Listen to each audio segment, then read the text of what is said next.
اے مکہ میں کبھی تجھے نہ چھوڑتا اگر تیرے رہنے والے یہاں کے باسی مجھے یہاں سے نہ نکالتے۔ رسول اللہ صلی اللہ علیہ وسلم نے انصار میں سے ایک اور مہاجرین میں سے ایک صحابی کو لیا اور کہا آج کے بعد تم دونوں بھائی ہو، مواخات کے رشتوں کو بتایا۔ صحابہ کہہ رہے ہیں کہ بھائی میرے دو باغ ہیں، ایک میرے بھائی کا ہے جس کو حضور نے میرا بھائی بنایا ہے۔ جب ان لوگوں کے بارے میں کوئی جملہ کہتا ہے کوئی، تو پھر ہمیں حضرت بلال کا وہ ریت پر تپتی ریت پر لٹانا یاد آتا ہے، ہمیں حضرت سمیہ کے جسم کو 2 لخت کرنا یاد آتا ہے، حضرت خباب کی قربانیاں یاد آتی ہیں۔ پھر دنیا کہتی ہے یہ مولوی صاحب جذباتی آدمی ہے، یہ مولوی صاحب جذباتی آدمی ہے، اس کے اندر تحمل اور برداشت نہیں۔ جناب کوئی بندہ میرے باپ کو گالی نکالتا ہے تو مجھ سے برداشت نہیں ہوتی، اگر کوئی صحابہ کو برا بھلا کہے تو ہم سے کیسے برداشت ہو؟ ہم نے پچھلے جمعے میں آپ کے سامنے ایک بات رکھی تھی کہ رسول اللہ صلی اللہ علیہ وسلم کے ساتھ جن صحابہ نے ہجرت کی تھی، جن صحابہ نے رسول اللہ صلی اللہ علیہ وسلم کے دستے بازو بنے تھے اور اپنے شہروں کو، اپنے علاقوں کو، اپنی زمینوں کو، اپنے مالوں کو، اپنی جائیدادوں کو چھوڑ کر حضور صلی اللہ علیہ وسلم کے ساتھ مدینے میں آئے تھے، تو رسول اللہ صلی اللہ علیہ وسلم نے انصار میں سے ایک اور مہاجرین میں سے ایک صحابی کو لیا اور کہا آج کے بعد تم دونوں کیا ہو؟ بھائی ہو۔ مواخات کے رشتوں کو بتایا، اور وہ انتہا تھی، وہ بھائی بننے کی انتہا تھی کہ صحابہ کہہ رہے ہیں کہ بھائی میرے 2 باغ ہیں، ایک میرے بھائی کا ہے جس کو حضور نے میرا بھائی بنایا ہے۔ اور اس سے بڑھ کر سنو، صحابہ کہہ رہے ہیں میری 2 بیویاں ہیں، اس صحابی رسول سے کہہ رہے ہیں، اس بھائی سے کہہ رہے ہیں جس کو حضور نے بھائی بنایا تھا، بھائی بنایا تھا، کہا کہ میری 2 بیویاں ہیں، جس کو میرے بھائی تو پسند کرے گا میں اسے طلاق دے دوں گا، تو اسے شادی کر لیں۔ اس طرح کے بھائی چارگی، اس طرح کی محبت، اس طرح کا اخلاص، اور یہ جناب پھر ایسا چلا ہے، ایسا چلا ہے، ایسا چلا ہے کہ میں آپ کو بتاؤں، ایک موقع پر حضرات صحابہ رسول اللہ کی مجلس میں بیٹھے ہوتے ہیں، حضور ایک اجنبی کو دیکھتے ہیں، پوچھتے ہیں جناب کہاں سے آئے ہو؟ کہا جی میں بڑے دور سے آیا ہوں۔ کہا کس کے مہمان ہو؟ کہا اللہ کے حبیب آپ کا مہمان ہوں۔ رسول اللہ صلی اللہ علیہ وسلم نے پوچھا کچھ کھانا کھایا ہے؟ کہا جی کھانا تو نہیں کھایا، پردیسی ہوں۔ تو آپ صلی اللہ علیہ وسلم نے فوراً اپنے گھر پیغام بھیجا، فوراً اپنے گھر پیغام بھیجا۔ لیکن جس شخصیت کے لیے اس دنیا بنی تھی، گھر سے پیغام یہ آتا ہے کہ آج گھر میں کھانے کے لیے کچھ نہیں ہے۔ حضور صلی اللہ علیہ وسلم اپنے صحابہ سے کہتے ہیں کون آج میرے مہمان کا اکرام کرے گا؟ ایک صحابی رسول کھڑے ہو جاتے ہیں، حضرت ابو طلحہ رضی اللہ تعالی عنہ، اور کھڑے ہو کر کہتے ہیں اے اللہ کے حبیب میں حاضر، میں آپ کے مہمان کا اکرام کروں گا۔ وہ صحابی رسول کا ہاتھ پکڑتے ہیں، ہاتھ پکڑ کر گھر لے جاتے ہیں۔ اب اکیلے میں بیوی سے پوچھتے ہیں گھر میں کھانے کے لیے کیا ہے؟ گھر میں کھانے کے لیے کیا ہے؟ کہا جی گھر میں کچھ کھانے کے لیے نہیں ہے۔ ابو طلحہ کو اپنے حالات پتہ تھے، لیکن چونکہ سن چکے رسول اللہ کا مہمان ہے، اب انکار نہیں کر سکتے تھے، انکار نہیں کر سکتے تھے۔ تو کہا کہ پھر مجھے سیدھی سیدھی بات بتا۔ کہا جی ہمارے لیے تو کچھ نہیں ہے، بچوں کے لیے کچھ بچا کے رکھا ہوا ہے، بچوں کے لیے بچا کے رکھا ہے۔ ابو طلحہ رضی اللہ تعالی عنہ نے کہا اس بچوں کو سلا دے، بچوں کو سلا دے، اور جو کھانا پڑا ہے یہ مہمان کے سامنے رکھ دے۔ اور چونکہ کھانا تھوڑا تھا، کہا کہ جب کھانا رکھے تو آپ نے آستہ سے اٹھ کر چراغ کو بجھا دینا ہے۔ کیوں؟ اس وقت رواج تھا، مہمان کے ساتھ کھانا کھایا جاتا تھا۔ اب یہ عورت کھانا لے کے آتی ہے، کھانا رکھتی ہے اور بہانے سے اٹھتی ہے چراغ کو ٹھیک کرنے کے اور چراغ کو بجھا دیتی ہے۔ تو اب وہ جو میزبان تھا وہ بیچارہ وہاں بھوکا بیٹھا رہا، مہمان تھا وہ کھاتا رہا، اسے پتہ ہی نہیں کہ میزبان نے کھایا کہ نہیں کھایا، اندھیرا ہے۔ اب پوری رات گزرتی ہے، صبح ہوتی ہے۔ اب اس صحابی رسول کے مسجد نبوی کے اندر داخل ہونے سے پہلے اللہ کا قرآن اتر جاتا ہے، اللہ کا قرآن اترتا ہے۔ اللہ فرماتے ہیں وَيُؤْثِرُونَ عَلَىٰ أَنفُسِهِمْ وَلَوْ كَانَ بِهِمْ خَصَاصَةٌ، بھائی ایک مرتبہ اپنے مسلمان بھائی کو کھانا کھلانا اللہ کو اتنا پسند آیا، اللہ کو اتنا اچھا لگا، اللہ کو اتنا محبوب لگا کہ اللہ رب العزت نے اس کھانا کھلانے کو قرآن کا حصہ اور جز بنا دیا۔ اور جب سے وہ آیت نازل ہوئی اور قیامت تک وہ واقعہ قرآن میں پڑھتے رہیں گے مومنین کہ وَيُؤْثِرُونَ عَلَىٰ أَنفُسِهِمْ وَلَوْ كَانَ بِهِمْ خَصَاصَةٌ، کہ بعض لوگ وہ ہوتے ہیں خود محتاج ہوتے ہیں، خود ضرورت مند ہوتے ہیں، خود بھوکے ہوتے ہیں، اولاد بھوکی ہوتی ہے، لیکن اپنی جانوں پر دوسروں کو ترجیح دیا کرتے ہیں۔ اب یہ تو کھانے کا معاملہ تھا نا، تھوڑا سا آسان تھا، آج نہیں تو کل کھا لیں گے۔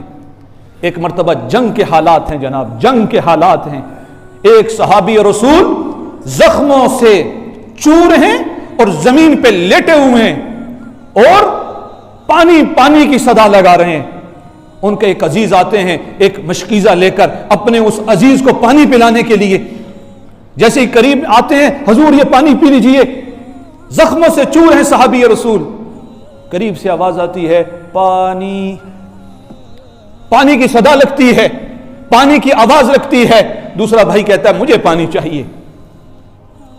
یہ صحابی کہتے ہیں بھائی مجھے نہ پلاؤ، پہلے میرے دوسرے بھائی کو پلا کر آؤ، پہلے جا کر میرے دوسرے بھائی کو پلا کر آؤ۔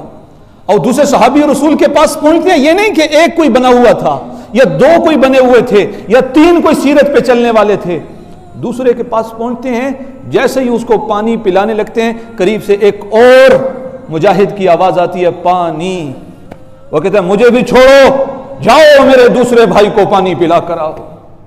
تو یہ صحابہ کہ جنہوں نے اپنی جانوں پر بھی حضور صلی اللہ علیہ وسلم کی شریعت کو ترجیح دی، جب ان لوگوں کے بارے میں کوئی جملہ کہتا ہے، کوئی نرم بات کہتا ہے، تو پھر ہمیں حضرت بلال کا وہ تپتی ریت پر لٹانا یاد آتا ہے، ہمیں حضرت سمیہ کے جسم کو 2 لخت کرنا یاد آتا ہے، حضرت خباب کی قربانیاں یاد آتی ہیں، حضرت مصعب بن عمیر کو بنگیختہ کر کے ان کو گھر سے نکال دینا یاد آتا ہے، حضرت ابو بکر کا وہ ہجرت کا واقعہ یاد آتا ہے کہ جنہوں نے اپنی تکالیف کو ایک طرف کر دیا اور رسول اللہ کی راحت کو ایک طرف کر دیا، یعنی اپنی جان پر حضور کو ترجیح دی۔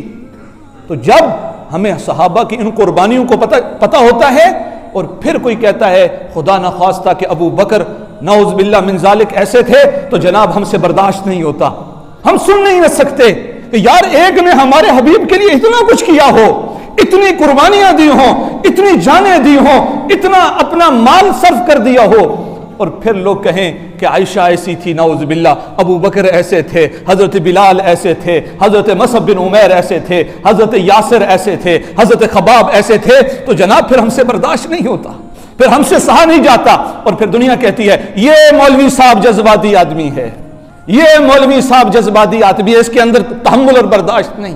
جناب کوئی بندہ میرے باپ کو گالی نکالتا ہے تو مجھ سے برداشت نہیں ہوتی، اگر کوئی صحابہ کو برا بھلا کہے تو ہم سے کیسے برداشت ہو؟ اور جو برداشت کرتے ہیں نا وہ اس وجہ سے برداشت کرتے ہیں کہ انہیں پتہ ہی نہیں کہ صحابہ کون تھے، انہوں نے کیا قربانیاں دی ہیں، انہوں نے کیسے رسول اللہ صلی اللہ علیہ وسلم کے لیے اپنی زندگیوں کے نذرانے پیش کر دیے۔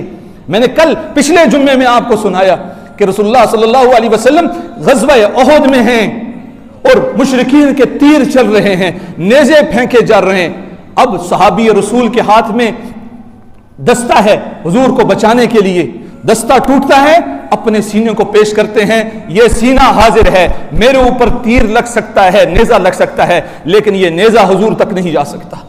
جب ایسے صحابہ تھے تو پھر ہم کیوں نہ ان سے محبت کریں، پھر کیوں نہ ہم ان سے عشق کریں، کیوں نہ پھر اگر کوئی بندہ بدبخت ان کے خلاف اگر غلط بات کہے تو ہم ان کے خلاف کیوں نہ کھڑے ہوں۔ اسی لیے کہا نا شاعر نے صحابہ کو اپنے دلوں میں بسا لو، صحابہ کی حرمت پہ سر کو کٹا لو، نبی کے فلک کے ہیں چاند تارے، باغ رسالت کی خوشبو ہیں سارے، خدا ان سے راضی وہ راضی خدا سے، صدا آ رہی ہے در مصطفیٰ سے۔ تو یہ عقیدہ بنانا کہ صحابہ کے بارے میں اگر کوئی غلط بات کہے تو ہم اس کو برداشت نہیں کر سکیں گے، ہم نہیں سن سکیں گے، اور ہر بندے کو احساس ہونا چاہیے، ہر بندے کو اس کی فکر ہونی چاہیے. اللہ سے دعا ہے اللہ ہمیں صحابہ کی محبت، صحابہ کا عشق عطا فرمائے. اب جب یہ مواخات کا رشتہ قائم ہو گیا، مسجد نبوی کی تعمیر ہو گئی، اور اب تک کے حالات ایسے تھے، نماز کا دستور طریقہ کار یہ تھا کہ جس وقت کوئی آتا نماز پڑھ لیتا، یعنی ایک وقت تعین نہیں تھا، ایک وقت سب آئیں گے اکٹھے ہو کر نماز پڑھیں گے، اس طرح کی ترتیب نہیں تھی. بلکہ شروع میں تو تہجد کی نماز فرض تھی، یعنی تہجد کے اوقات میں اٹھیں گے لوگ اور تہجد کی نماز پڑھیں گے. اور اس کے بعد پھر جب یہ تمام مواخات کا معاملہ بھی ہو گیا تو اب رسول اللہ صلی اللہ علیہ وسلم نے صحابہ کو بلایا اور مشورہ لیا کہ کیا ایسا طریقہ اختیار کیا جائے کہ ایک ہی وقت میں، کیونکہ گھڑیوں کا زمانہ تو تھا نہیں، ایک ہی وقت میں سب لوگ اکٹھے ہو کر نماز پڑھیں، اکٹھے ہو کر نماز پڑھیں. تو صحابہ نے اپنی اپنی آراء دی. کہا جی یہودیوں میں یہ ہوتا ہے، عیسائیوں میں یہ ہوتا ہے، مجوسیوں میں یہ ہوتا ہے کہ وہ آگ جلاتے ہیں، اور عیسائیوں میں جو ہے وہ ناقوس کو بجایا جاتا ہے. اب ناقوس کیا تھی؟ وہ سینگ ہوتا تھا، پھونک ماری جاتی تھی اور اسے آواز نکلتی تھی. تو جناب رسول اللہ کو یہ طریقہ پسند نہیں آیا. کیوں؟ یہ انصار کے ساتھ مشابہت تھی، اور جو چیز یہود کے ساتھ، انصار کے ساتھ، مشرکین کے ساتھ، کفار کے ساتھ مشابہت پیدا کرتی تھی، رسول نے اس کو ختم کیا. رسول اللہ کو پتہ لگا کہ یہود جو ہیں 10 محرم کا روزہ رکھتے ہیں، تو حضور صلی اللہ علیہ وسلم نے فرمایا کہ ہم زیادہ حقدار ہیں حضرت موسیٰ کی محبت کے، ہم زیادہ حقدار ہیں، لیکن اگر ہم ایک روزہ رکھیں گے تو ہماری مشابہت کس کے ساتھ ہوگی؟ یہود کے ساتھ ہوگی. فرمایا یا تو 9-10 کا روزہ رکھو یا 10 اور 11 کو روزہ رکھو. کیوں؟ فرمایا کہ جو شخص جس قوم سے محبت کرے گا وہ کل قیامت کے دن اس کے ساتھ اٹھایا جائے گا. المرء مع من احب، انسان قیامت کے دن اس کے ساتھ ہوگا جس کے ساتھ اس کی محبت ہوگی. اب رسول اللہ کے سامنے یہ ناقوس کا مشورہ آتا ہے کہ ناقوس بجا کر لوگوں کو بلایا جائے. حضور کو پسند نہیں آتا، لیکن اور کوئی راستہ بھی نہیں ہے کہ جس کو نافذ کیا جائے. اب ایک صحابی رسول ہیں، رات کو سوتے ہیں اور خواب میں دیکھتے ہیں، جن کا نام تھا حضرت عبداللہ بن زید رضی اللہ تعالی عنہ. خواب میں کیا دیکھتے ہیں کہ بیٹھے ہوئے ہیں، میں بیٹھا ہوا ہوں اور ایک شخص میرے پاس آتا ہے اور کہتا ہے جناب تم یہاں کیا کر رہے ہو؟ عبداللہ بن زید کہتے ہیں کہ میں ناقوس تلاش کرتا ہوں، ناقوس تلاش کر رہا ہوں. اب وہ مسلمان لوگ تھے نا، ہماری طرح تو نہیں نا کہ گھر میں گانے بجانے کے ہر آلات موجود ہوں جسے دکھایا جاتا ہے جناب یہ دیکھو نا جی ہمارے پاس یہ ساز بھی ہے، یہ ڈھول بھی ہے، یہ بھی ہے جی، میرا بیٹا ماشاءاللہ بڑا ترقی پذیر ہے اور بڑا ماشاءاللہ جو ہے وہ کھلی سوچ رکھنے والا ہے. ایسا دور تو تھا نہیں نا کہ صحابہ کے پاس یہ ناقوس ہو. اور حدیث سن لیجئے، حدیث سن لیجئے، رسول اللہ صلی اللہ علیہ وسلم کا حدیث کا مفہوم کہ یہ گانا یہ دلوں میں ایسے نفاق پیدا کرتا ہے جیسے کھیتی کو پانی لگنے سے کھیتی اگتی ہے، ویسے یہ گانا سننے سے دلوں میں نفاق پیدا ہوتا ہے. اور جو لوگ یہ گانے سنتے ہیں، حدیث میں آیا کہ کل قیامت کے دن سیسا پگھلا کر ان کے کانوں میں ڈھالا جائے گا، سیسا پگھلا کر ڈھالا جائے گا. اور یہ جو بانسری ہے حضور کو اس سے نفرت تھی، اور آج ہم کیا کہتے ہیں اور جی یہ تو روح کی غذا ہے نا جی. حضور فرماتے ہیں مجھے اس سے نفرت ہے. اور کیا آج ہماری ابتدا اس سے ہو رہی نہیں ہو رہی؟ ہماری صبح اس سے ہو رہی ہے کہ نہیں ہو رہی؟ اللہ ہماری حفاظت فرمائے. اب صحابہ تو تھے نہیں نا کہ ان کے ہاں یہ ناقوس ہوتا، یہ گانے بجانے کے آلات ہوتے. تو حضرت عبداللہ بن زید کہتے ہیں کہ میں اس ساتھی سے کہتا ہوں جناب میں ناقوس تلاش کر رہا ہوں، کہیں سے مل جائے تاکہ مسلمان اکٹھے ہو کر نماز پڑھیں. تو وہ ساتھی کہتے ہیں جناب تم ناقوس کیوں تلاش کرتے ہو؟ میں تمہیں اس سے اچھی چیز بتاتا ہوں. کہتے ہیں ہاں بتاؤ اس سے اچھا کیا ہے؟ پھر انہوں نے وہ آذان کے الفاظ دہرائے، اللہ اکبر اللہ اکبر اللہ اکبر اللہ اکبر اشہد اللہ الہ الا اللہ اشہد اللہ الہ الا اللہ. پوری آذان ان کے سامنے دہرا دی. اب عبداللہ بن زید خوش ہو گئے، یہ تو کتنا خوبصورت کلمات ہیں، کتنے خوبصورت الفاظ ہیں. خوش ہوتے ہیں اور صبح ہوتے ہی حضور صلی اللہ علیہ وسلم کے دربار میں پہنچتے ہیں. کہا یا رسول اللہ رات کو یہ خواب دیکھا ہے. اور جیسے ہی حضور سنتے ہیں حضور بھی خوش ہو جاتے ہیں. اتنے میں حضرت عمر آتے ہیں، کہتے ہیں یا رسول اللہ میں نے بھی یہ خواب دیکھا ہے. اور یہی خواب حضرت عمر بھی سنا دیتے ہیں. حضرت عمر کو حضور فرماتے ہیں کہ آپ نے رؤیا صادقہ دیکھا ہے، سچا خواب دیکھا ہے، اور اس دن سے پھر یہ اذانوں کی ترتیب بنی. اب یاد رکھیے گا کہ یہ خواب حضور نے نہیں دیکھا. حضور کے قول کو بھی حدیث کہتے ہیں، حضور کے فعل کو بھی حدیث کہتے ہیں، حضور کی تقریر کو بھی حدیث کہتے ہیں. تقریر کسے؟ یعنی کوئی صحابہ نے کوئی بات کی ہو، حضور نے اسے نافذ کر دیا ہو، یہ بھی حدیث ہے. تو یہ اذان والی روایت جو ہے، یہ خواب، یہ کہنا حضور کا نہیں تھا بلکہ صحابہ کا تھا، لیکن حضور کے سامنے جب بیان کی گئی تو حضور نے پسند کیا اور اسے قبول کیا. تو اس دن سے اذان کی ترتیب بھی بن گئی. اس کے ساتھ ایک اور کام جو ہوا ہے وہ مدینہ کی ریاست کو مضبوط کرنے والا تھا.